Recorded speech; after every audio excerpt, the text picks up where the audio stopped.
గుంటూరు జిల్లా మంగళగిరి జనసేన కేంద్రం కార్యాలయం వద్ద ఉద్రిక్తత నెలకొంది. ఇక మంగళగిరి నియోజకవర్గానికి చెందినటువంటి డిఎస్సి అభ్యర్థులు వారి సమస్యలను పార్టీ అధినేత పవన్ కళ్యాణ్ కు తెలపాలని ఆఫీస్ వద్దకు పెద్ద ఎత్తున చేరుకున్నారు. ఈ కార్యక్రమంలో అభ్యర్థుల అర్జీలను పరిశీలించి వారి సమస్యలను పవన్ కళ్యాణ్ దృష్టికి తీసుకుని వెళ్తామని పార్టీ రాష్ట్ర చేనేత వికాస విభాగం చైర్మన్ మరియు మంగళగిరి నియోజకవర్గం ఇన్ఛార్జ్ చిల్లపల్లి శ్రీనివాసరావు హామీ ఇచ్చారు.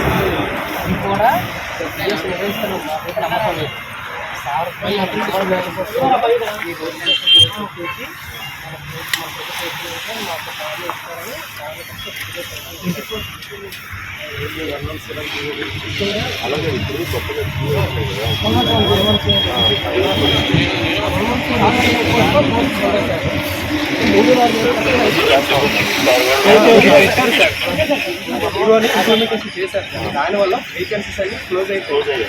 4-5 తరగతులు సో దానివల్ల ఎస్జిటి పోస్ట్ అనేది లేకుండా పోయి స్కూల్ స్ట్రెంత్ పెరిగింది. ఉన్న వేకెన్సీస్ కాస్త తగ్గిపోయినాయి. దానివల్ల ఏంటంటే 6,000 ఒప్పందం నుంచి ఇప్పుడు మా దగ్గర ఉన్నది 6,000 నుంచి 10,000 అని చెప్పి 6,000 ఒప్పందం చెప్తున్నారు.